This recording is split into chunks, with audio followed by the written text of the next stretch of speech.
Images का हमने chapter cover किया, तो उसमें हमने देखा था कि हम इमेजेस को लोकली कैसे यूज़ करते हैं, लोकल इमेजेस यानी इंटरनेट से डाउनलोड करके, और हम इंटरनेट का जो इमेज का जो यूआरएल है, यानी जो इंटरनेट के ऊपर इमेज पड़ी हुई है, उसको कैसे यूज़ करते हैं। ये दोनों चीज़ें हमने चेक कर ली। अब आगे इसी चैप्टर में वो डिस्कस कर रहा है, क्या वो कह रहा है कि जो इमेजेस स्टैंडर्ड जो वे इसको यूज़ करने का, वो ये है कि इमेजेस का एक अलग से फोल्डर बनाया जाए और उसके अंदर जितनी भी इमेजेस हैं पेजेस की, उसको कैटेगरी वाइज रखा जाए, स्टोर करवाया जाए, और इस तरह फिर वहाँ से इंपोर्ट करवा कर इमेजेस को यूज़ किया जाए। बिलफर्स यहाँ पर मैं एक नया फोल्डर इमेजेस के नाम से बना देता हूँ और यहाँ पर मैं कोई इमेज इंटरनेट से डाउनलोड करता हूँ बिलफर्स।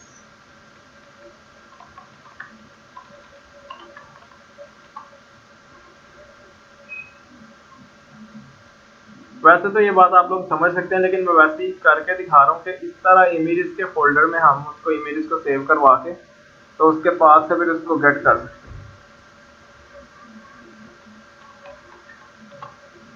बिलफर्स मैंने यहाँ पर इसको यहाँ पर सेव, सॉरी यार, ये मैंने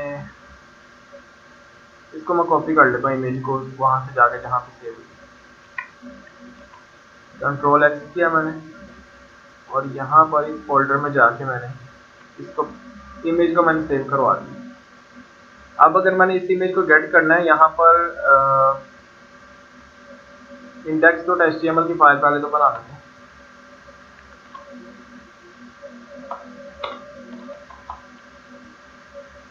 यहाँ पे बेसिक HTML का स्ट्रक्चर बना लेते हैं। उसके बाद फिर क्लास, हमारे पास आज क्लास 3 है। HTML इंशाल्लाह आज हम फिनिश कर लेंगे। जितनी बेसिक उसमें टैग यूज होते हैं, हम टेबल्स वगैरह को स्टडी कर लेंगे और बेसिक HTML जितनी है वो हम कवर कर लेंगे। उसके बाद इस जो क्लास के बाद आप लोगों की असाइनमेंट होगी कि आप लोगों ने पीरियोडिक टेबल बनाना है।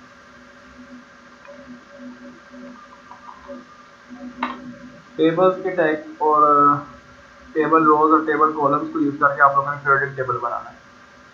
वो इंशाल्लाह फिर बाद में डिस्कस कर लेते हैं। यहाँ पर अच्छा, मैं इमेज को यूज करना चाह रहा था, इमेज का टैग यूज किया। अब इसको मैंने अगर इंपोर्ट करना है तो वो कुछ इस तरह से होगा कि इमेजेस का फोल्डर आया।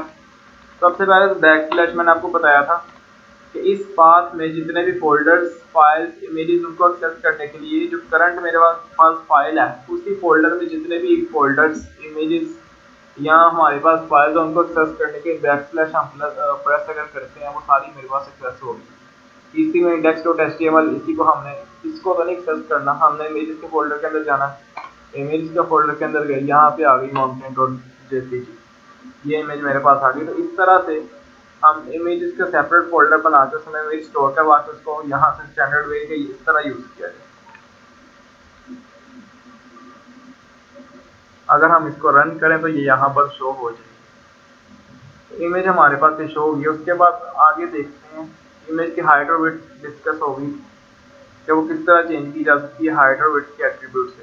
इमेज को अगर हम विड्थ के एट्रीब्यूट असाइन करते हैं तो उसकी विड्थ यहाँ से चेंज हो सकती है, वो पिक्सल्स में होती है बेसिकली। यहाँ पर पिक्सल लिखना नहीं है, लेकिन होती बट डिफॉल्ट जो है ना, यहाँ पर पिक्सल में ही वो गेट कर रहा होता है वैल्यूज। हाँ, अब कहाँ पर इमेजेस प्लेस करनी है, वो कहीं पर भी आप प्लेस कर सकते हैं। बिल्कुल पहले आप कोई पैराग्राफ लिख रहे हैं, यहाँ पर कोई पैराग्राफ चल रहा है, उसके दरमियान में भी इमेज आ सकती है। आप लोग वेबसाइट्स में देखते होंगे कि बिल्कुल कोई ब्लॉगिंग वेबसाइट है, उसकी एक राइट साइड पे, लेफ्ट साइड पे कोई इमेज है और उसके राइट साइड पे पैराग्राफ में कुछ टेक्स्ट है। इमेज को कहीं भी प्लेस किया जा सकता है जहाँ पे इसकी ज़रूरत है, और यहाँ पर हो सकता है इमेज यहाँ पर मैं पुट कर दूँ, पैराग्राफ के अंदर भी पुट कर सकता हूँ, और यहाँ पर हो सकता है कि मैं बैकग्राउंड इमेज भी चाहूँ कि पूरी वेबसाइट के ऊपर यहाँ पर जो है ना इमेज का जो साइज है वो पूरी बैकग्राउंड इमेज आ जाए, यहाँ पर पूरे पेज के ऊपर बैकग्राउंड में इमेज आ जाए और आगे मेरे पास टेक्स्ट उसके ऊपर आ जाए। तो ये CSS के जरिए अचीव किया जा सकता है, कोई इतना मुश्किल नहीं है। और इसके अलावा इमेज के राइट साइड पर अगर मैं चाहता हूँ यहाँ पर टेक्स्ट आए, तो वो भी CSS के जरिए अचीव किया जा सकता है। वो काफ़ी प्रॉपर्टीज हैं, वो ग्रिड्स भी होती हैं CSS की। इसके अलावा फ्लेक्स होता है, वो फिर बाद में हम इंशाल्लाह डिस्कस करेंगे।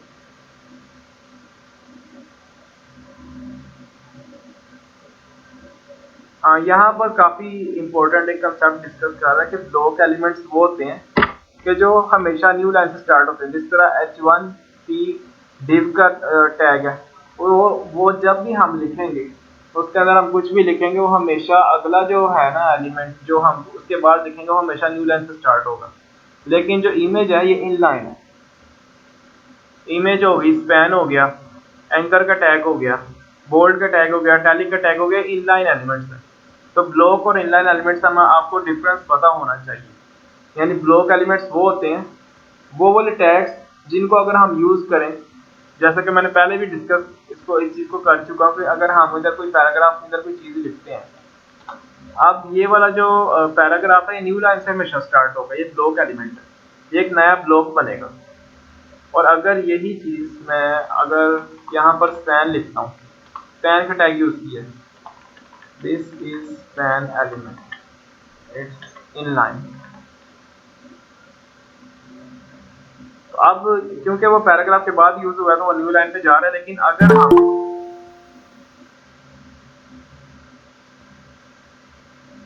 लेकिन अगर हम स्पैन के बाद एक और स्पैन यूज करें, इसको ये इनलाइन एलिमेंट है तो ये सेम लाइन से स्टार्ट होगा, न्यू लाइन पे तब ही जाएगा, वही एलिमेंट न्यू लाइन से स्टार्ट होगा जो ब्लॉक है। तो ये ब्लॉक नहीं है। अगर this is second span element,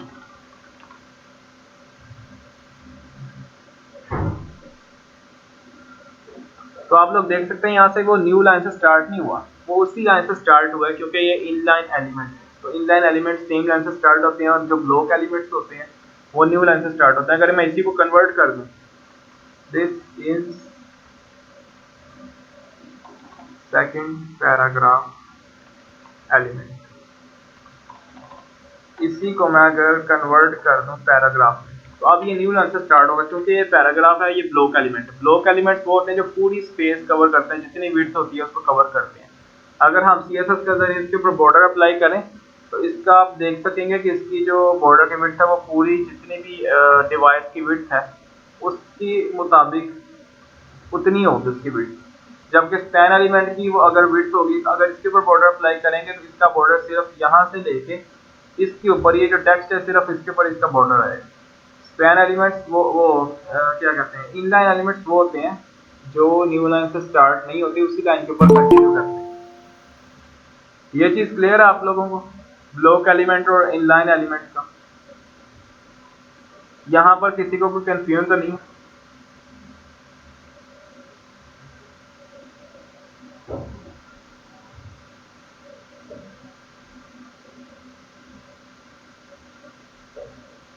यहाँ पर किसी को कोई कंफ्यूजन तो नहीं है ब्लॉक एलिमेंट्स और इनलाइन एलिमेंट्स में?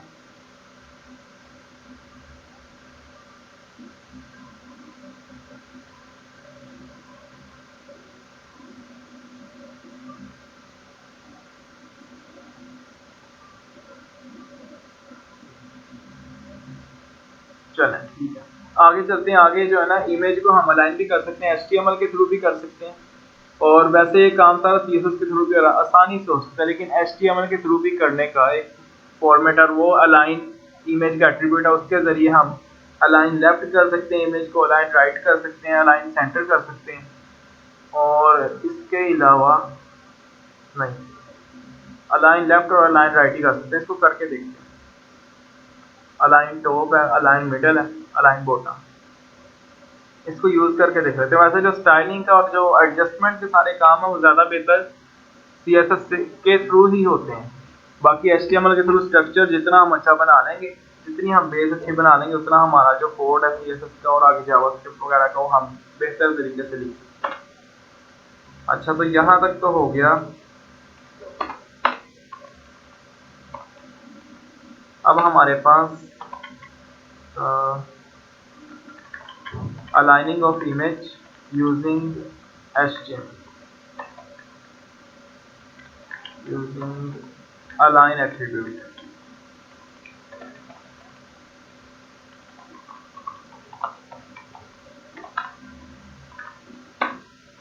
अब इमेज का सोर्स है ना वो वही रख लेते हैं जो पहले एक हमारे पास इमेज थी माउंटेन, और इसकी विड्थ रख लेते हैं बिल्कुल 200 पिक्सल रख लेते हैं।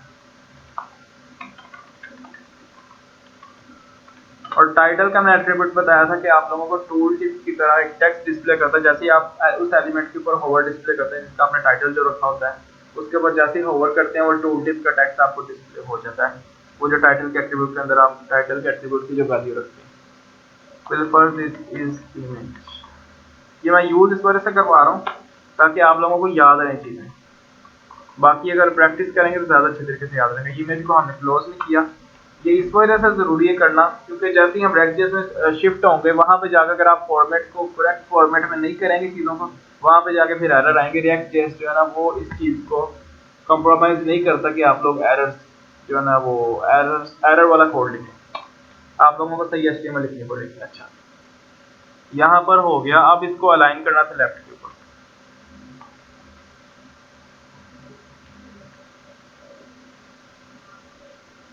यहाँ पर उसने किया है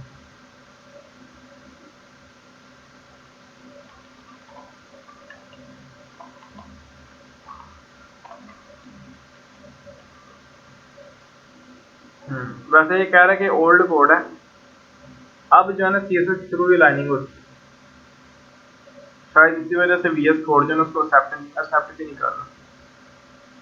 अब इसको राइट करके देख लेते हैं, शायद अगर तो चल रहा है, यहाँ अगर HTML5 है तो उसमें नहीं तो चल रहा हो। हाँ चल रही है, लाइन वाला एट्रीब्यूट चल रही है, लेकिन ये जो इसकी इंटेलिजेंस है जो VS कोड की सिर्फ HTML5 को सपोर्ट करी, तो ये HTML5 में हो सकता है कि ये एट्रीब्यूट ना इंक्लूड हो। यहाँ पर आप लोग देख सकते हैं अगर लेफ्ट में अलाइन करना है, यहाँ पर मैं लिख देता हूँ साथ, इस लेफ्ट अलाइंड इमेज, इसी को कॉपी कर लेते हैं और ये नीचे आ जाते हैं। यहाँ पर अगर राइट में अलाइन करना है इमेज को,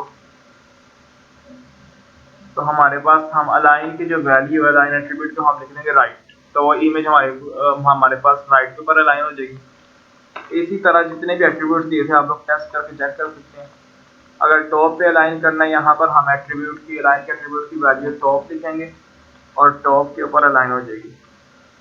हालांकि इस वक्त जो हमारे पास टॉप यहाँ पर इसका यही है, क्योंकि यहाँ तक तो हम लिख चुके हैं ना, तो इस तरह टॉप के ऊपर अलाइन हो रही है। हाँ, ये आप लोग देख सकते हैं कि थोड़ा सा जितनी उसको स्पेस मिल रही है वहां तक वो ऊपर जा रही है। अगर टॉप का मैं एट्रीब्यूट की इधर वैल्यू नहीं देता, अलाइन टॉप नहीं देता।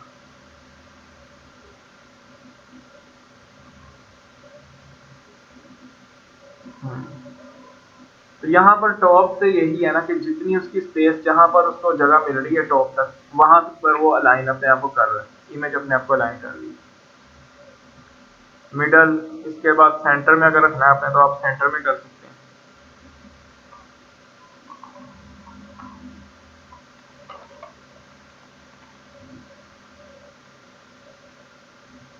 अब इमेज को सेंटर में होना चाहिए,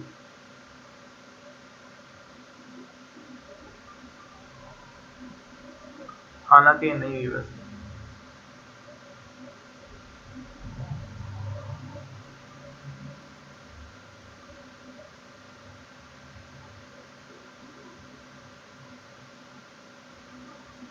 अच्छा, ये जो अलाइनिंग है इमेज की टेक्स्ट के साथ हो रही है, सॉरी मैं आप लोगों को बताया नहीं, ये जो इमेज अलाइन हो रही है वैसे सिंपली भी हो सकती है, लेकिन टेक्स्ट के साथ जो उसकी अलाइनमेंट है, यानी एक टेक्स्ट अगर हम इमेज के साथ यूज करें पैराग्राफ के अंदर, उसके इनसाइड, वहां पर वो इमेज को उसके मुताबिक अलाइन करेगा। यानी अगर हमने बॉटम रखा है इसको,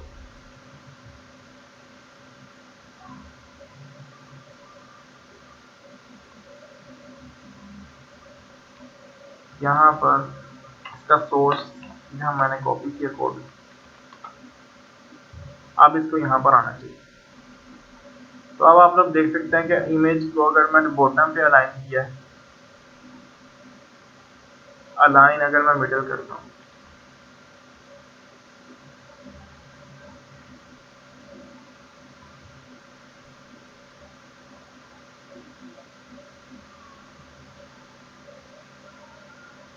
हाइट भी इसकी दे लेते हैं, अगर हाइट की वजह से मसला है, हाइट 100, अलाइन मिडल।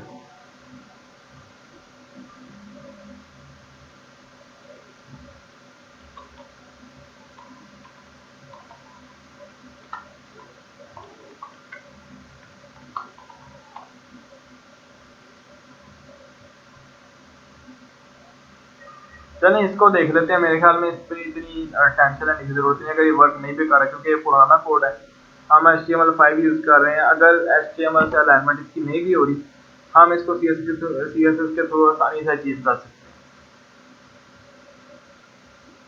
वैसे हो रही है, क्योंकि यहाँ पर आप इसका जो टेक्स्ट है, यहाँ पर 1 मिनट में चार्जिंग को कनेक्ट करके बंद करना।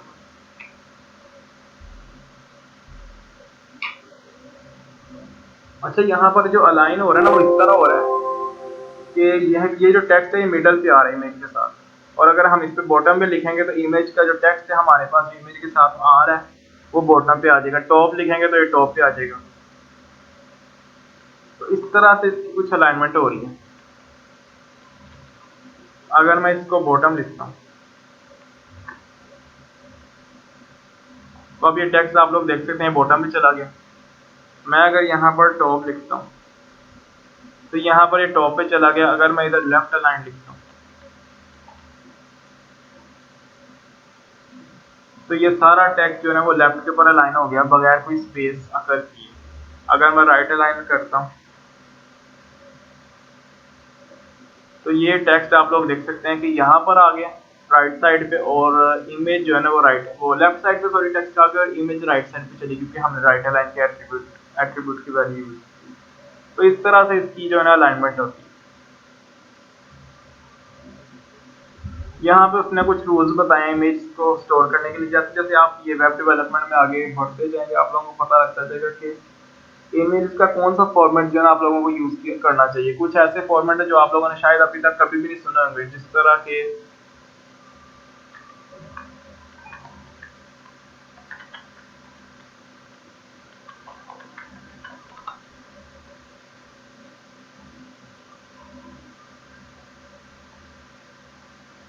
एक फॉर्मेट यूज होता है JPG XR का फॉर्मेट इमेज का। SVG है हमारे पास, JPEG का इमेज का फॉर्मेट है, PNG का फॉर्मेट है, और हमारे पास एक होता है, अगर मैं इसको रीनेम करूं JPEG XR, ये भी इमेज स्टोर करने का एक फॉर्मेट है, लेकिन हम इसको इमेज को व्यू नहीं कर सकेंगे, लेकिन हम इसको रेंडर करवा सकते हैं। React.js में ये चीज यूज होती है। इस फॉर्मेट की भी इमेजेस स्टोर होती हैं। उसका एक फायदा ये होता है कि हमारे पास जो इमेजेस हैं वो लाइट वेट हो जाती हैं, तो हमारे पास वेबसाइट की जो स्पीड है वो तेज हो सकती है इससे। जैसे ही हम कंटेंट को हल्का करते हैं, जितना हमारे पास डाटा लेस होगा उतनी हमारी वेबसाइट फास्ट लोड हो सकती है। तो इस चीज़ को अचीव करने के लिए हम अच्छा फॉर्मेट जो यूज़ करना चाहिए उसको यूज़ करते हैं। और दूसरी चीज़ ये है कि कुछ आप इमेजेस देखेंगे, अगर मैं इसको यहाँ से सेव करवाऊंगा तो इसका जो साइज़ है ना इमेज का वो और होगा।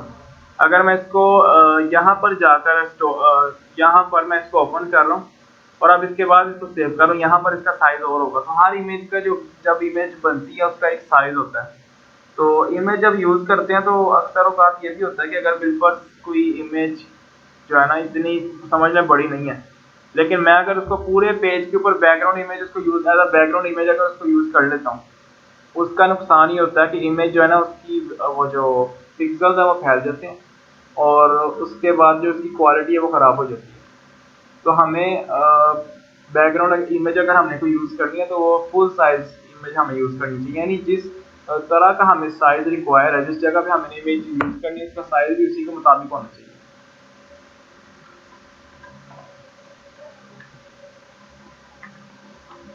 बिलफर्ज मैंने ये वाली इमेज अगर स्टोर की है,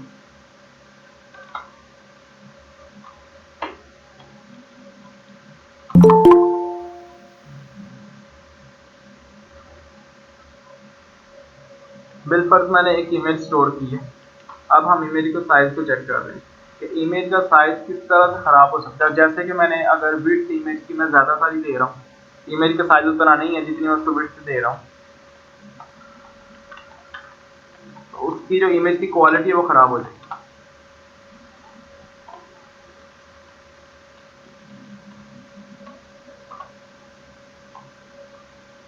अच्छा, यहाँ पर इस जगह पर इमेज स्टोर नहीं हुई, मैं वहाँ पर उसको कॉपी कर लेता हूँ सबसे पहले इमेज।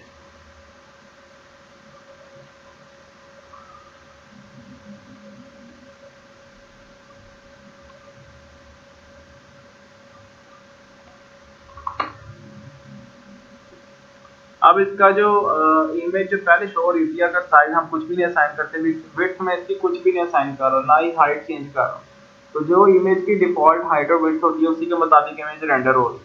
अभी आप लोग जो देख सकते हैं इमेज रेंडर हो रही है इमेज की जो डिफॉल्ट हाइट और विड्थ है उसके मुताबिक। अगर इसको चेक करना चाहें क्या है, तो हम इंस्पेक्ट के टूल से, क्रोम का जो इंस्पेक्ट का टूल है उसके जरिए हम चेक कर सकते हैं।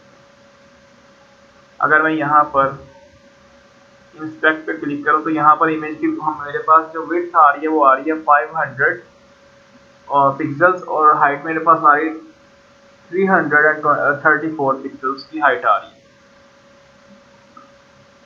ये इंस्पेक्ट का टूल हम बाद में देखेंगे इसको कैसे यूज कर सकते हैं, बड़ा यूजफुल टूल है क्योंकि हमें कई चीज़ें हमें उसकी विड्थ और हाइट एग्जैक्ट चाहिए होती है। अगर हम किसी वेबसाइट से हम कोई नई वेबसाइट जनरेट कर रहे हैं उसके एलिमेंट्स की हाइट और विड्थ हमें फॉन्ट साइज उसकी पूरी स्टाइलिंग की इंफॉर्मेशन इंस्पेक्ट के जो इंस्पेक्ट का टूल है वो हमें दे देता है, प्रोवाइड कर देता है। मैं बता ये रहा था कि इमेज का जो एग्जैक्ट साइज है अगर हम विड्थ ज़्यादा दे देते हैं उससे, बिल्कुल मैं यहाँ पर विड्थ दे देता हूँ 1000 पिक्सल्स। अब आप लोग देख सकते हैं कि जो इमेज की क्वालिटी है वो खराब हो चुकी है। जो ओरिजिनल साइज में इमेज सही भी हो रही थी, अब इमेज की विड्थ खराब करके, इमेज की विड्थ ज्यादा करके वो क्वालिटी अचीव नहीं हो रही, इमेज ब्लर नजर आ रही क्योंकि इसके पिक्सल्स उतने वो जो है ना इतनी हाई क्वालिटी की इमेज नहीं है। अब अगर मैं इसको समझना कि बिल्कुल ही कम कर देता हूँ, अगर इसको 10 पिक्सल्स पे रख देता हूँ, अब देखते हैं कि क्या होता है। 10 पिक्सल तो वैसे ज्यादा छोटा हो गया, 100 पिक्सल पे रख देता हूँ। तो यहाँ पर छोटी विड्थ पे तो अपनी जो है ना अपनी जो ओरिजिनल विड्थ है इमेज की उससे छोटी वो जो उसकी विड्थ अगर हम असाइन करते हैं तो उस पर तो सही रहेगी, लेकिन जैसे ही हम उससे ज़्यादा विड्थ असाइन करेंगे, मैं बता ही रहा था कि जिस तरह बैकग्राउंड इमेज अगर हम नहीं यूज़ करनी है उसके लिए, तो वो फिर उसकी जो क्वालिटी है वो इमेज की ख़राब हो जाएगी। तो आप लोगों ने इस चीज़ को कंसिडर करना है कि इमेज की जो विड्थ होनी चाहिए उतनी होनी चाहिए जितनी आप वहाँ पर डिस्प्ले करवाना चाहते हैं, उसकी जो रखना चाहते हैं। अगर आप मैनुअली उसकी विड्थ चेंज करेंगे तो इमेज ब्लर हो जाती है, इमेज की क्वालिटी खराब हो जाती है और इस तरह फिर इमेज की रेंडरिंग सही नहीं होती। और उसके बाद वही रेजोल्यूशन की बात आ रही है कि पिक्सल्स इमेज की इतने हैं क्या हाई क्वालिटी इमेज है कि वो यूज़ की जा सके।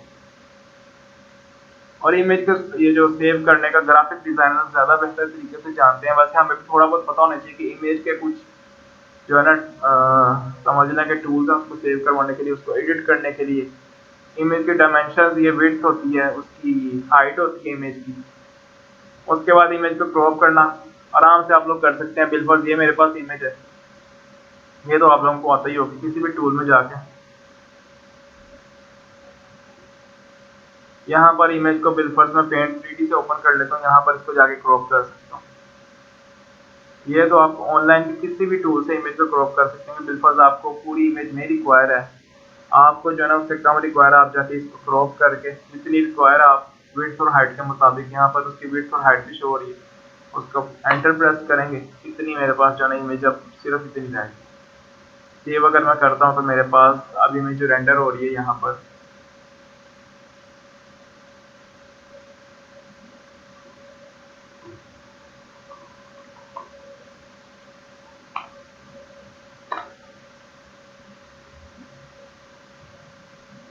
तो वो इस तरह से कुछ इस तरह से रेंडर हो रही है।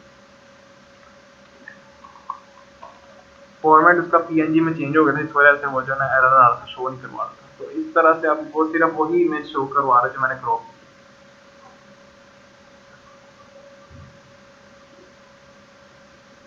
इस तरह वो करेक्ट फॉर्मेट बता रहा है कि किस तरह से हम बेहतर तरीके से इमेज को शो करते हैं, क्योंकि हमने अचीव हमने ये करना है कि हमने इमेज की क्वालिटी खराब नहीं करनी, इमेज को शो करवाते हुए। इमेज की वही रेजोल्यूशन डिस्कस कर रहा है कि इमेज की अगर हम इसको जूम करते हैं, बिल्कुल ये वाली जो मेरे पास इमेज है, अगर मैं इसको जूम करता हूँ तो आप लोग देख सकते हैं इमेज की क्वालिटी ब्लर हो रही है क्योंकि इसकी इतनी हाई क्वालिटी इमेज नहीं है। इसके जो पिक्सल्स की क्वालिटी है, इतने ज़्यादा पिक्सल्स इसमें यूज़ नहीं है। इमेज बेसिकली होती है पिक्सल्स, ग्रुप ऑफ पिक्सल्स है, मतलब कि इमेज के ऊपर बिल्कुल 1 करोड़ पिक्सल्स होंगे, उन पिक्सल से ये रिप्रेजेंट की गई है इमेज। अगर इसमें जितने कम पिक्सल्स होंगे उसकी क्वालिटी इतनी ही खराब होगी। अगर इमेज की क्वालिटी हाई है तो उसकी इसका मतलब है कि इमेज की पिक्सल्स जो है वो उसमें ज़्यादा यूज़ हुए होंगे। उसके बाद कुछ वेक्टर इमेजेस हैं, उसके बाद GIFs आ जाती हैं हमारे पास।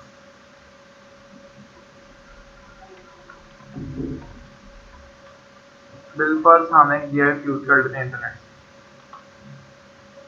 यानी वो एनिमेटेड इमेजेस होती हैं, उसमें एनिमेशन अकर हो रही थी GIF, और एक फॉर्मेट है।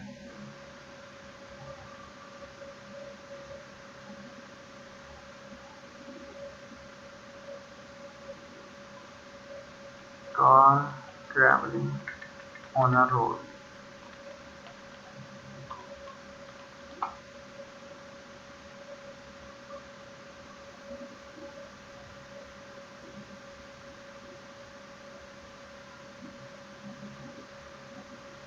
ये बिल्कुल यहाँ पर एनिमेशन अकर हो रही है इमेज के इनसाइड, और उसका फॉर्मेट जो एनिमेशन अकर हो रही थी इमेज के अंदर, कोई भी एनिमेशन है तो उसको कहते हैं GIF इमेज, उसकी टाइप होती है GIF। अगर हम इसको सेव करवाएं यहाँ पर,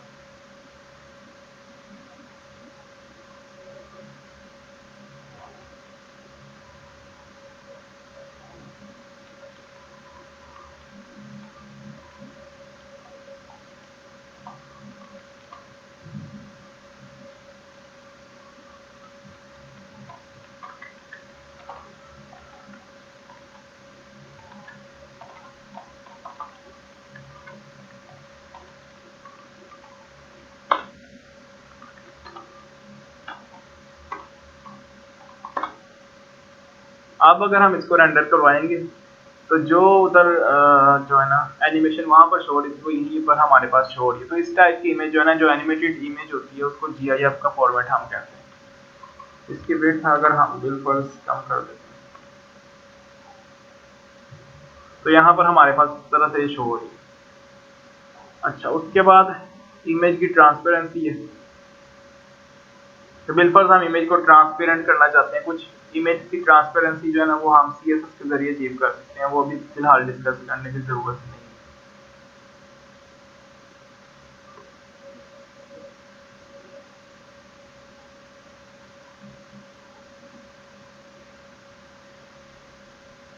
उसके बाद हम फिगर का एलिमेंट यूज करते हैं और उसके साथ फिगर कैप्शन का, ताकि इमेज का जो हम इंफॉर्मेशन है उसको रिप्रेजेंट कर सकें।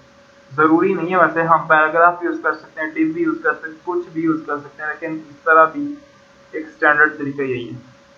इमेज के अगर हमने इमेज के साथ कोई टेक्स्ट लिखना है, इमेज के बारे में इंफॉर्मेशन लिखनी है, तो वो हम फिगर का टैग के अंदर इमेज को स्टोर करवाएंगे और इमेज के उसके बाद हम फिगर कैप्शन का यूज करेंगे इमेज के बारे में इंफॉर्मेशन देने के लिए। बिल्कुल यहाँ पर ये मैं यहाँ पर लिख देता हूँ कि this is animated, this is an animation of moving car, या कुछ भी इमेज की डिस्क्रिप्शन हो हम यहाँ पर लिख सकते हैं।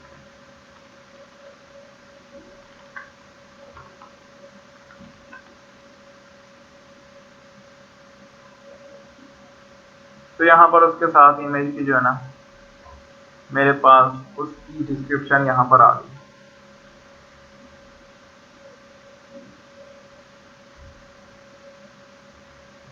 फिगर कैप्शन यही है कि HTML5 में उसको यूज किया जाता है फिगर के टैग के अंदर, फिगर के एलिमेंट के अंदर इमेज के बारे में इंफॉर्मेशन देने के लिए, इमेज किस बारे में है।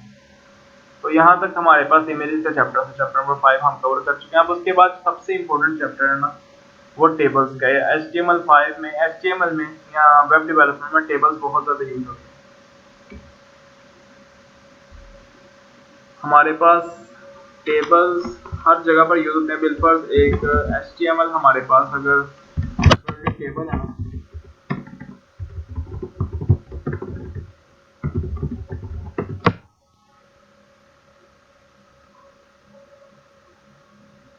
तो वो भी हमारे पास टेबल के जरिए यूज होते हैं, क्योंकि उसमें जो एंट्रीज हैं वो एक टेबल रोज और कॉलम्स में रिप्रेजेंट की गई हैं। पीरियोडिक टेबल जो है उसमें हम उसको टेबल्स के जरिए बना सकते हैं, रोज और कॉलम्स के जरिए। तो वो आप लोगों की असाइनमेंट होगी, वो आप लोगों को बनाना होगा जैसे ही हम ये चैप्टर एंड करेंगे। उसके बाद बेसिक टेबल क्रिएट करने का जो स्ट्रक्चर है, यहाँ पर वो वेबसाइट में शो कर रहा है कि यहाँ पर जितने भी ये शो हो रही है ये टेबल्स हैं। और भी वेबसाइट्स में बहुत जगह पर आप लोगों ने देखा होंगे टेबल्स जो है ना वो यूज किए जाते हैं।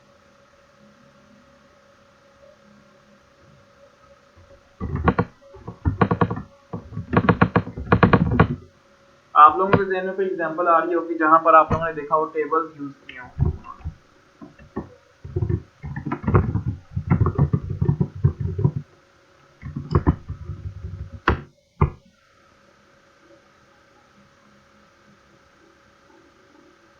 आवाज आ रही है आप लोगों को?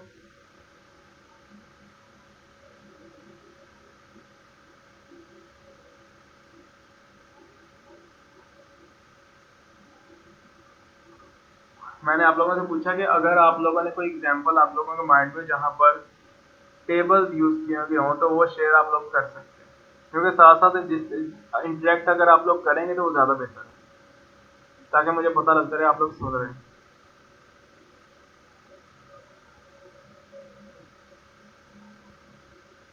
चलें आगे चलते हैं। टेबल का जो बेसिक स्ट्रक्चर होता है वो सबसे पहले टेबल अगर हमने बनाना है उसमें टेबल्स में क्या होता है, टेबल में एक रो होती है, मतलब रो और कॉलम को जिसका जो कॉम्बिनेशन है उसको हम टेबल कहते हैं। तो HTML5 में भी इसी वजह से अगर हमें रोज टेबल के अंदर हम लिखनी है तो हम TR का टैग यूज करेंगे, अगर हमने कॉलम लिखना है तो वो TD का टैग यूज करेंगे, और टेबल के टैग से हम टेबल को रिप्रेजेंट करेंगे। बिल्कुल हम मम्मी तक टेबल बनाते हैं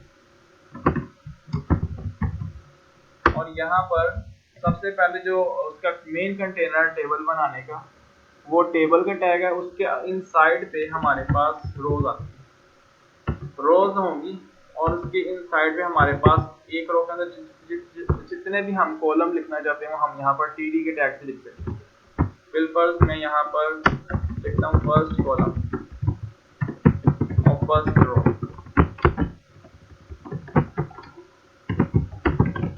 अब ये सेकंड कॉलम फर्स्ट रो की,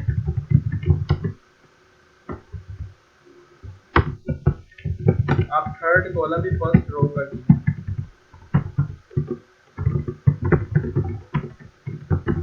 क्योंकि हम भी पहली रो में, दूसरी रो में हम अभी गए नहीं। अब अगर यहाँ पर इसको हम चेक करते हैं तो ये मेरे पास एक टेबल जो है ना वो यहाँ पर रेंडर हो चुका है, जिसमें पहली कॉलम, पहली रो और पहला कॉलम, पहली रो और दूसरा कॉलम, पहली रो और तीसरा कॉलम, मतलब एक रो के अंदर हमने 3 कॉलम जो है ना वो ड्रॉ किए। अगर हम यहाँ पर इसको बॉर्डर दे देते हैं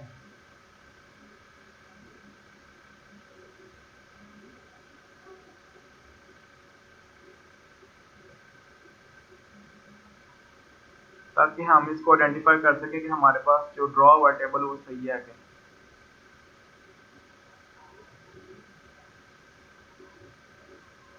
यहाँ पर बॉर्डर का एट्रीब्यूट यूज होता है, उसके तक हम इसको बॉर्डर देते हैं, फिर फर्स्ट बॉर्डर इक्वल टू। अब आप लोग देख सकते हैं मेरे पास एक रो है और उसके अंदर 3 कॉलम्स ड्रॉ हुए हैं। यहाँ तक जो हमने टेबल को डिस्कस किया, यहाँ तक किसी को कोई कंफ्यूजन हो तो वो बता सकता है, पूछ सकता है, फिर हम आगे मूव करते हैं। यहाँ तक किसी को कोई इशू तो नहीं? चलो ठीक है। अब हमने पहली रो ड्रॉ की थी, अब हम दूसरी रो ड्रॉ करेंगे, रेंडर करते हैं। मेरा पास यहाँ पर आप, बल्कि अभी ना इसको बेसिक रहने देते हैं, 1 इस तरह कर लेते हैं, पहली रो पहला कॉलम, पहली रो और दूसरा कॉलम, पहली रो और तीसरा कॉलम, और यहाँ पर दूसरी रो पहला कॉलम,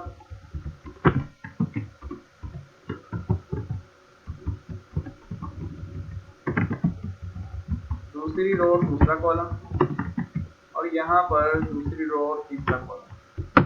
अब इसको रेंडर करके देख लेते हैं किस तरह से रेंडर होता है। तो ये मेरे पास उसी तरह आ चुका है। यानी ये समझना जरूरी है कि अगर हमने इस फॉर्मेट का टेबल ड्रॉ करना है, बिल्कुल कोई भी हमें गिवन टेबल दिया जाता है, बिल्कुल मुझे कोई कहता है कि ये टेबल जो है ना आपने HTML5 में ड्रॉ करना, तो हमें पता होना चाहिए हम उसकी स्ट्रक्चरिंग जो है ना वो किस तरह करेंगे। यानी हमें पता होना चाहिए कि हमने अगर इस फॉर्मेट का टेबल ड्रॉ करना है तो उसका HTML का स्ट्रक्चर किस तरह होगा। सबसे पहले जो होगा ना, हमें उसका विजुअलाइज करने का तरीका ये होना चाहिए कि हमारे पास 3 रोज है और उसके अंदर 4 कॉलम्स हैं। पहली रो उसके अंदर 4 कॉलम्स हैं। पहला जो कॉलम है वो एम्प्टी, और उसके बाद जो पहली रो में दूसरा कॉलम है उसके अंदर लिखा हुआ टेक्स्ट विथड्रॉन।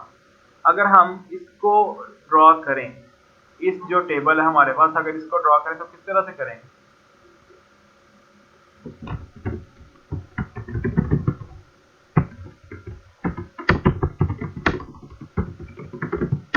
आप लोगों ने प्रैक्टिस इस तरह से करनी है, क्योंकि आप लोगों को टेबल्स का सही तरीके से आप लोगों की प्रैक्टिस होनी चाहिए। उसकी प्रैक्टिस आप लोगों ने कुछ इस तरह से करनी है कि मैं आप लोगों को टेबल्स की जो ना पिक्चर्स दे दूंगा, आप लोगों ने वो टेबल ड्रॉ करने हैं HTML5।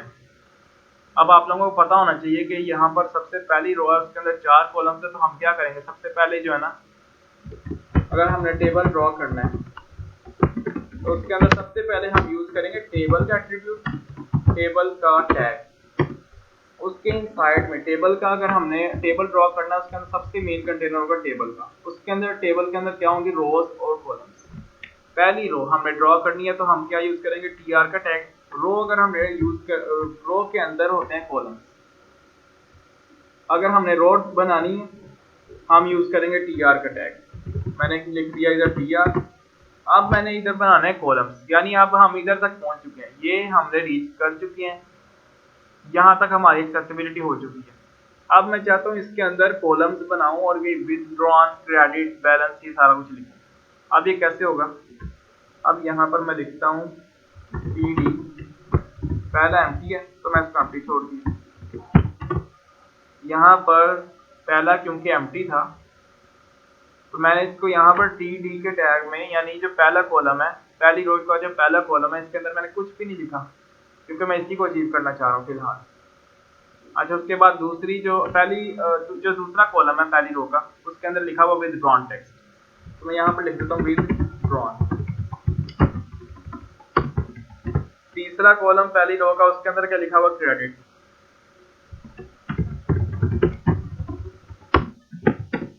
और इसी तरह जो पहली रो का चौथा कॉलम है उसके अंदर लिखा हुआ बैलेंस। अब हम इसको देख लेते हैं कि किस तरह से रेंडर हो रहा है, क्या उसी तरह रेंडर हो रहा है जिस तरह हम चाह रहे हैं। अच्छा, यहाँ पर ना ब्रेक यूज कर लेते हैं, दूसरा यहाँ पर बॉर्डर यूज कर लेते हैं, ताकि हम आइडेंटिफाई जैसे तरीके से हम जो कर रहे हैं उसमें रोज और कॉलम से तरीके से। अगर हमने बॉर्डर्स रोज और कॉलम्स के दरमियान हमने टेबल्स के अंदर जो है रेंडर करवानी हो, तो वो हम बॉर्डर का टैग यूज करते हैं। और उसकी बॉर्डर की जो विड्थ है ये पिक्सल्स में होती है। अगर 1 लिखेंगे तो इसकी विड्थ जो है ना 1 पिक्सल होगी, यानी यहाँ पर अब बॉर्डर इसको असाइन हो चुका है। इसको CSS के जरिए बॉर्डर दिया जा सकता है, लेकिन इस तरह से हम इसको आसानी से बॉर्डर दे सकते हैं। अच्छा, यहाँ पर मेरे पास रेंडर हो चुका है। आप लोग देख सकते हैं कि मेरे पास जो पहली रो का पहला कॉलम है उसके अंदर कुछ भी नहीं है। पहली रो का जो मेरे पास दूसरा कॉलम है उसके अंदर विथड्रॉन लिखा आ गया। जो तीसरा कॉलम है पहली रो का उसके अंदर क्रेडिट, और इसी तरह चौथे कॉलम के अंदर बैलेंस। ठीक है, यहाँ तक हमने कर लिया। अब उसके बाद दूसरी रो का जो पहला कॉलम है उसके अंदर जनवरी लिखा हुआ है। अब हम बनाते हैं दूसरी रो। ये हमारी थी first row of the table. ये पहली रो थी, ये पहली रो का पहला कॉलम था, इसके अंदर कुछ भी नहीं है, एम्प्टी है। पहली रो का दूसरा कॉलम था, इसके अंदर विथड्रॉन लिखा था, मैंने विथड्रॉन लिख दिया। पहली रो का तीसरा कॉलम था, इसके अंदर क्रेडिट लिखना, मैंने क्रेडिट लिख दिया। इसी तरह चौथे कॉलम के अंदर पहली रो के मैंने लिखना था बैलेंस, और हमने बैलेंस लिख दिया। अब आती है second row of the table. पहले बेसिक टेबल का स्ट्रक्चर पढ़ लेते हैं, उसके बाद हम देखेंगे कि हम रो स्पैन और कॉल स्पैन किस तरह यूज करते हैं। यानी अगर हमने कॉलम्स को किसी जगह पे, एक कॉलम को हमने 2 से रिप्रेजेंट करवाना है कि एक कॉलम जो है ना वो 2 की जगह घेरे, तो उसको किस तरह से रो स्पैन के जरिए, कॉल स्पैन के जरिए हम उसको अचीव कर सकते हैं। लेकिन पहले जो बेसिक टेबल का स्ट्रक्चर है वो समझना आप लोगों के लिए बहुत जरूरी है। अब हम यहाँ पर दूसरी रो ड्रॉ करने जा रहे हैं। दूसरी रो में हम आ चुके हैं, यहाँ तक हम अचीव कर लिए। अब इसके अंदर हमने बनाने 4 कॉलम। ठीक है, अब पहले कॉलम के अंदर मैं क्या लिखूं, आप लोग बताएं पहले कॉलम के अंदर क्या लिखूं। दूसरी रो के पहले कॉलम के अंदर था जनवरी, मैंने जनवरी लिख दिया। और दूसरे कॉलम के अंदर यहाँ पर क्या लिखा हुआ है,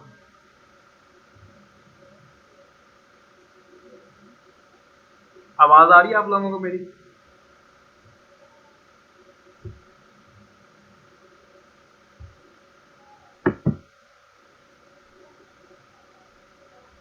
आवाज आ रही है आप लोगों को मेरी या नहीं आ रही?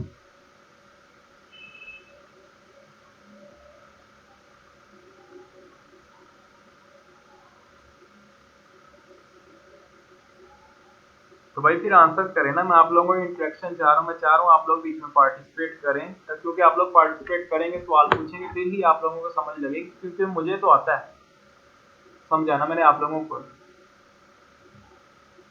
तो आप लोग अब बताएं ना, ये तो सिंपल बात है, मैं पूछ रहा हूँ कि यहाँ पर दूसरी रो के दूसरे कॉलम में क्या लिखा हुआ है।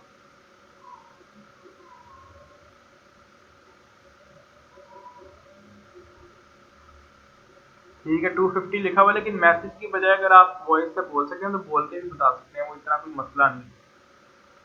और इसी तरह 250 जो है ना दूसरी रो के दूसरे कॉलम में लिखा हुआ है 250.6। अब दूसरी रो के तीसरे कॉलम के अंदर लिखा हुआ है 660.50।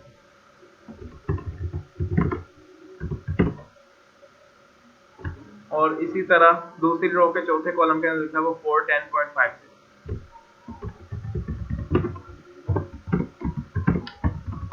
ठीक है, तो हमने दूसरी रो तक जो एंट्रीज थी वो हमने टेबल के अचीव कर चुके हैं।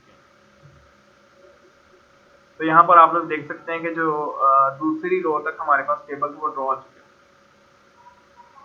अब आप लोगों ने करना ये है, आप लोगों में से कोई भी तीसरी जो रो है वो मुझे ड्रॉ करवाएगा। तीसरी रो के अंदर क्या सबसे पहले आ रहा है?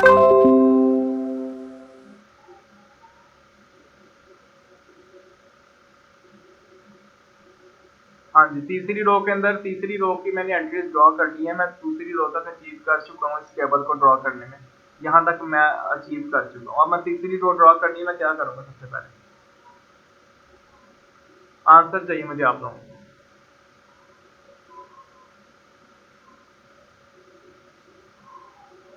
देखें ये जो नुमान भाई इन्होंने क्या 135.55, सबसे पहले तो फरवरी लिखा हुआ है, उसकी जो तीसरी रो की पहली एंट्री है, तीसरी रो का जो पहला कॉलम है उसके अंदर लिखा हुआ फरवरी, फेब्रुवरी लिखा हुआ है, सबसे पहले हम वो लिखेंगे। उसके बाद जो दूसरी रो तीसरी रो का जो दूसरा कॉलम है उसके अंदर लिखा हुआ 135.55। चलो ठीक है, अगर माइक इशू तो कोई मसला नहीं, आगे चलते हैं। तीसरी रो आ गई मेरे पास।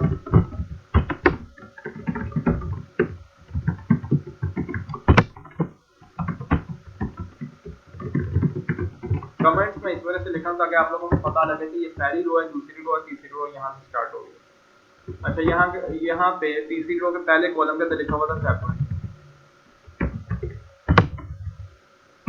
और उसके अंदर वैल्यू तीसरी रो के दूसरे कॉलम के अंदर विथड्रॉन की जो वैल्यू थी वो थी 135.55।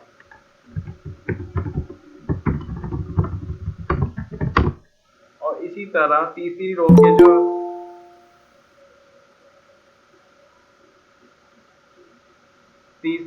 के तीसरे कॉलम के अंदर लिखा हुआ है 895.20।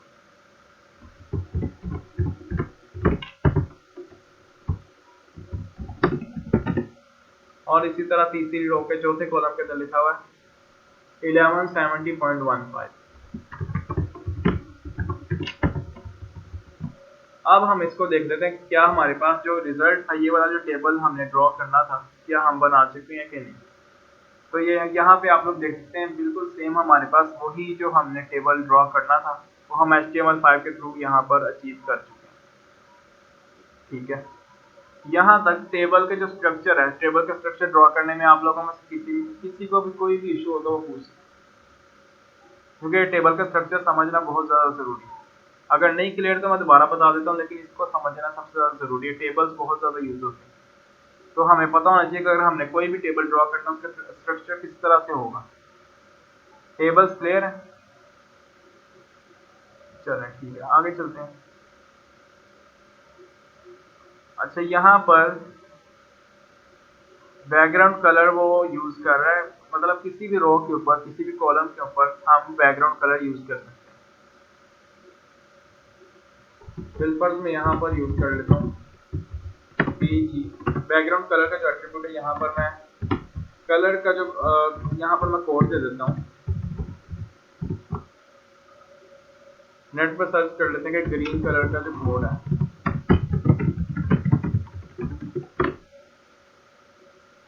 वो इसके इक्विवेलेंट है। कलर्स को हैश कोड से रिप्रेजेंट किया जाता है आमतौर पे। आरजीबी वैल्यूज भी होती हैं कलर की, हैश भी होता है, हैश कोड भी होता है, और इसके अलावा कलर के नेम से भी कलर को रिप्रेजेंट किया जाता है। तो ये तीनों फॉर्मेट कलर को रिप्रेजेंट करने में, ये हम इंशाल्लाह CSS जब पढ़ेंगे इसमें हम चेक करेंगे। तो आप ये देख सकते हैं जो हमारे पास एंट्री है, ये जो टेबल की हमारे पास, इसका जो बैकग्राउंड कलर वो हमारे पास ग्रीन हो चुका है। अगर हमने चेंज करना है बिलफर्ज रेड कलर करना किसी एंट्री का, तो वो भी हम अचीव कर सकते हैं। बिलफर्ज में जनवरी का रेड कर दूँ, तो यहाँ पर जो जनवरी मेरे पास कॉलम है दूसरी रो का, उसका बैकग्राउंड कलर मेरे पास रेड हो चुका है। तो किसी भी आप एंट्री का बैकग्राउंड कलर कुछ भी कर सकते हैं।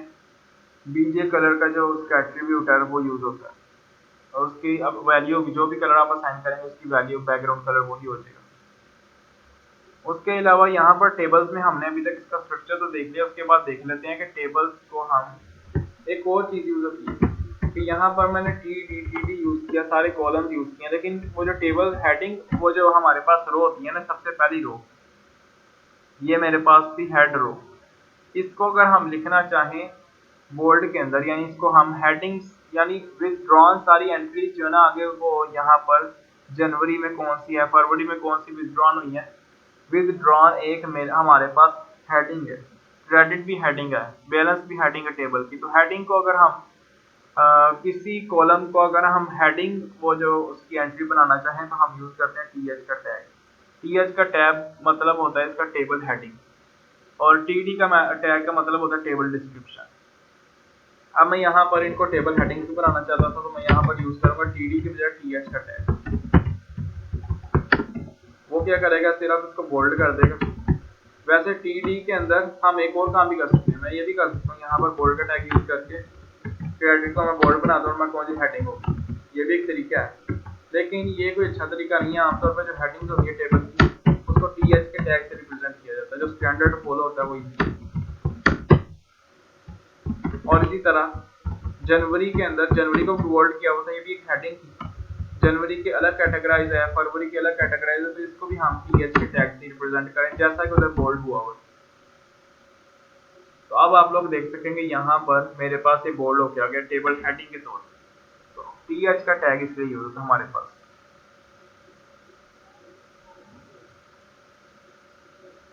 तो ये थी टेबल की समरी।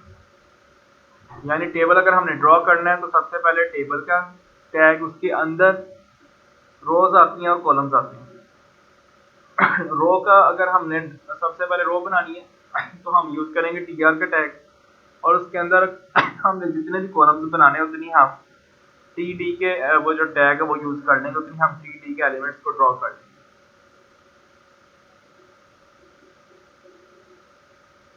इसके अलावा लॉन्ग टेबल्स में हम यूज करते हैं T head, T body, T foot. वो हम कैसे करते हैं वो हम आगे देखेंगे। अच्छा, टेबल्स का स्ट्रक्चर किसी को यहाँ तक कोई भी इशू हो तो वो पूछ सकता है। कोई किसी को यहाँ तक कोई इशू तो नहीं?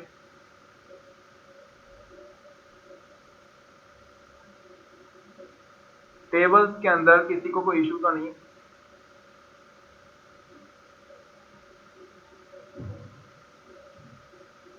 अच्छा, यहाँ पर रो स्पैन और कॉल स्पैन हम यूज करना भूल गए। तो रो स्पैन कब यूज करते हैं?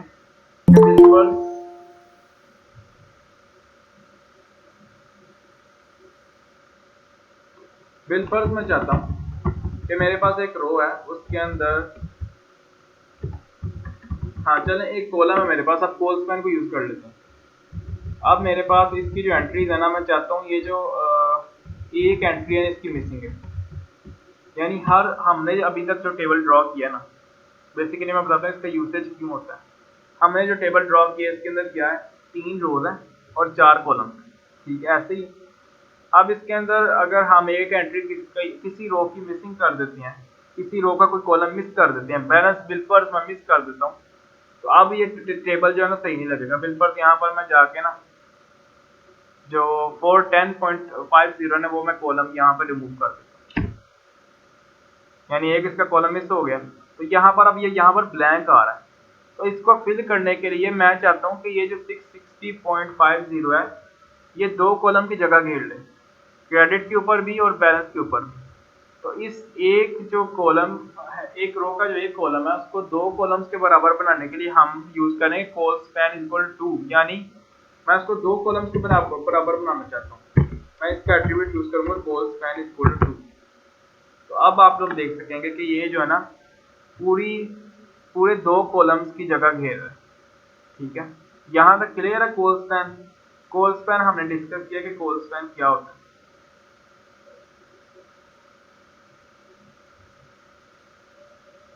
ठीक है, क्लियर है ये चीज।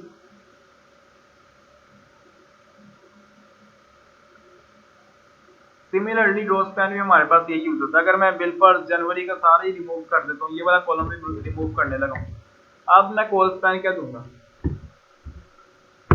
यहाँ पर एक कॉलम तो है, टोटल कॉलम्स की जगह कितनी है, 3, यानी हर रो के अंदर 4 कॉलम्स आ रहे थे।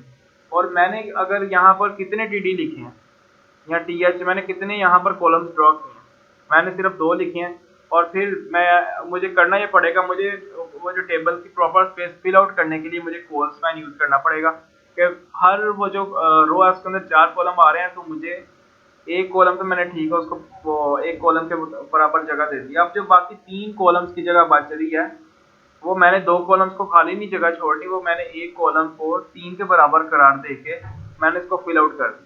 तो ये कॉल स्पैन का यूज है कि अगर हम एंट्रीज किसी जगह पे किसी कॉलम की मिसिंग होती है तो हम कॉल स्पैन जितने कॉलम्स के बराबर हमने रखना होता है एक कॉलम को, हम वहां पर कॉल स्पैन के एट्रीब्यूट में उसकी वैल्यू असाइन कर देते हैं कॉल स्पैन। इसी तरह रो स्पैन बिल पर ये जो रो स्पैन है यहाँ पर,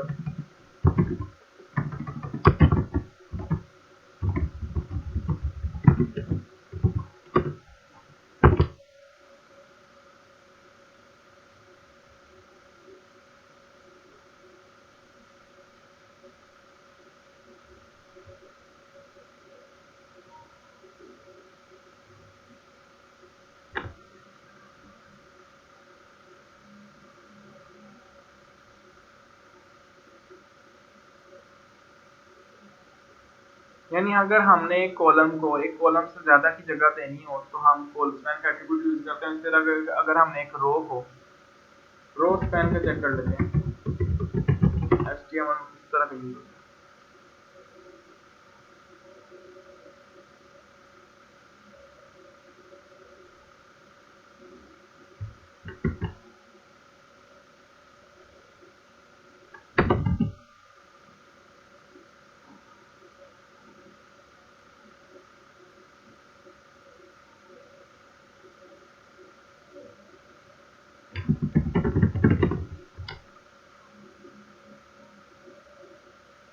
इसी तरह रो स्पैन की जिस तरह कॉलम स्पैन हमने यूज किया, यहाँ पर एक जो हमारे पास कॉलम है वो 3 कॉलम्स की जगह घेर रहा है क्योंकि हमने इसका कॉल स्पैन इक्वल टू 3 रखा है।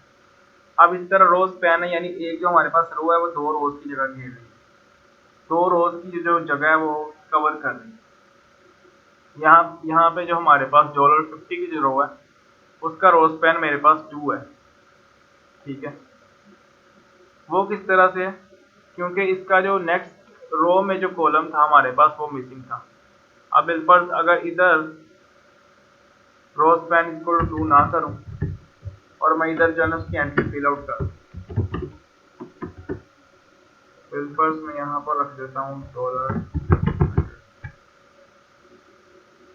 तो अब जो है इसकी प्रॉपर जगह सारी कॉलम्स और रोज की जगह फिल आउट हो चुकी है। लेकिन अगर यहाँ पर ये वाला कॉलम मिसिंग होता, अब एक तो इसका तरीका ये है कि मैं जाके ना इस कॉलम को मैं फिल आउट करवा देता, इस मतलब एक कॉलम को मैं दो के बराबर वो करार दे देता, या 2 के बराबर एक कॉलम की मैं जगह कवर करवा देता।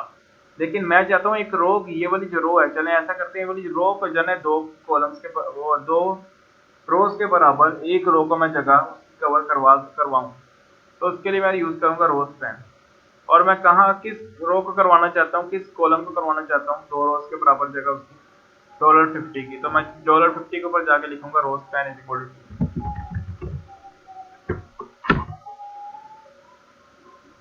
ठीक है, यहाँ पर ऐसा भी हो सकता है कि मैं ये भी ना लिखूं अगर बिल पर, तो मैं इसको रख दूंगी रोज पैन इक्वल टू 3,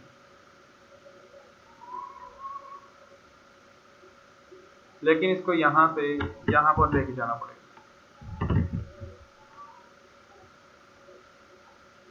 तो अब यहाँ पर इसने 3 रोज के बराबर एक जो हमारे पास कॉलम है उसमें जगह घेर ली। यहाँ पर इसने इस तरह से कवर आउट कर ली जगह। तो ये कॉलम स्पैन और रो स्पैन, ठीक है, यहाँ तक क्लियर। अच्छा, अब ये ना हमारे पास अब 9 बज चुके हैं, इसको एंड करते हैं। यहाँ तक टेबल्स में किसी को कोई भी इशू हो तो वो पूछ सकता है। असाइनमेंट जो आप लोगों ने करनी है वो ये करनी है कि पीरियोडिक टेबल इन एचटीएमएल, नहीं एचटीएमएल नहीं, पीरियोडिक टेबल, जो इमेज है वो मैं आप लोगों को दूंगा, आप लोगों ने ये पीरियोडिक टेबल जो है ना बनाना है। एचटीएमएल ये रोज और कॉलम्स के जरिए बनाना है, इसमें बैकग्राउंड कलर जो भी यूज हो वो आप लोगों ने यूज करना है। कोई भी इमेज चूज कर लेते हैं, बिल पर ये वाली इमेज चूज कर लेते हैं, ठीक है। अब इस इमेज को आपने HTML और HTML के थ्रू ड्रॉ करना है। इसके अंदर जो 1 2 3 4 5 6 ये नहीं यूज करने, और बाकी जो है ना सारा ये आपने HTML के थ्रू इसको ड्रॉ करना है। मेरा ख्याल है शायद ये कंप्लीट नहीं है HTML का टेबल। अगर हम इसको कंप्लीट को देखें, हाँ ये कुछ कंप्लीट है, ठीक है। इसको कर लेते हैं। अभी इसमें शेड्स वगैरह ड्रॉ करने की जरूरत नहीं, वो CSS के जरिए अचीव होंगे, उसकी आप लोग टेंशन ना लें। सिर्फ सिंपल बैकग्राउंड कलर अगर आप स्काई ब्लू कर देते हैं, इसका ग्रीन कर देते हैं, बैकग्राउंड कलर इसका येलो कर देते हैं, तो इतना भी काफ़ी है। और ये बाकी अगर ये करना चाहें तो कर सकते हैं, बाकी यहाँ तक पीरियोडिक टेबल जो है ना कवर हो सकता है। ये आप लोगों ने ड्रॉ करना है HTML CSS के थ्रू। और ये 13 12 ऊपर लिखा हुआ, ये ड्रॉ करने की जरूरत नहीं, सिर्फ इसके जो अंदर ब्लॉक्स है ना, हर जो कॉलम है, रो है, वो सही तरीके से उसका स्ट्रक्चर बनना चाहिए, वो टेबल्स के थ्रू आप लोगों ने अचीव करना है, ठीक है। ये क्लियर है, कर लेंगे आप लोग। अच्छा, अगर पूरी रो ब्लैंक रखनी हो तो रख सकते हैं उसमें, फिर उसका यही है कि कॉल स्पैन आप उसका जो है ना, अच्छा पूरी रो ही ब्लैंक रखनी है, सिंपल फरवरी को मैं इधर 80 जो है ना रिमूव कर देता हूँ सारा। तो अब वो मेरे पास अगर रो ब्लैंक है, अगर उसके अंदर कोई भी कॉलम नहीं है, तो मेरे पास डिस्प्ले ही नहीं होगा, क्योंकि अगर एक रो के अंदर जब तक कॉलम नहीं होगा तो वो रो बनेगी नहीं, ठीक है ना। मेरे पास जब ये रो है, इसके अंदर कोई एट्रीब्यूट ही नहीं है, कुछ भी नहीं है, तो ये क्या रेंडर होगा? ये इसी तरह ही जिस तरह मैं एक हेडिंग बनाता हूँ, मैं यहाँ पर ना जाके मैं एक हेडिंग बनाता हूँ, मैं कहता हूँ हेडिंग को मैंने एम्प्टी रखना, ठीक है, रख लिया। अब यहाँ पर क्या डिस्प्ले हो रहा है? कुछ भी नहीं, हेडिंग का तो कोई टेक्स्ट है ही यहाँ। लेकिन अगर आप देखेंगे कोड में जाके इंस्पेक्ट अगर आप करेंगे, तो हेडिंग का यहाँ पर एक जो है ना यहाँ पर यूज हो रहा है, हेडिंग का जो टैग है यहाँ पर यूज हो चुका है, ये आप लोग देख सकते हैं, H1 यूज मैंने कर लिया, लेकिन वो एम्प्टी है, तो उसके अंदर कुछ भी नहीं। इसी तरह एक रो है। अब यहाँ पर अगर मैं टेबल में जाकर देखूंगा, इसको मैं टेबल बॉडी को अगर ओपन करूं,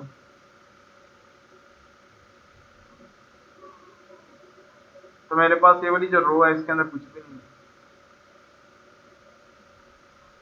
बल्कि ये वाला टेबल नीचे वाला था, इसके अंदर हमने किया, ठीक है। तो इस रो के अंदर मेरे पास कुछ भी नहीं है, तो यहाँ लिहाजा यहाँ पर कुछ भी नहीं हो रहा। रो एम्प्टी का मतलब है कि यहाँ पर वो रो शो ही नहीं होगी, ठीक है।